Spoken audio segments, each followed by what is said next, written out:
O ito, ganti tayo. Anong isda? Pag binanggit mo yung pangalan niya, yung bunganga mo, nakasara. Oh, anong isda yan? Ito, malamang. Maliit yan ang malaki. Medyo katamtaman lang ang laki. Ito, may kaibigan ako eh. O, bigyan kita ng glow. Ano yan, kulay puti. Ano? Sanay sa laot to eh. Anong isda yan?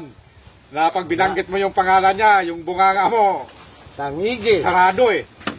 Aloy. Alo yan. Galunggong. O yan, buka pa rin yung bunganga mo. Yung ano talaga, yung nakasara talaga yung bunganga mo. Pag binanggit mo talaga yan, sarado talaga yung bunganga mo dyan. Para makabawi ka, sirit na lang ah. Siret. Sirit na lang. Wala akong maisip dyan eh. Hindi, ano. Sapsap. Sapsap. Sapsap. Sapsap sagot ni Edi. Sap. O yan o, sumasarado yung bunganga mo. Sapsap. O. Kaya subukan nyo, sap. Okay, walang debate. Dahil bahala nyo sila kung maniwala sila o hindi.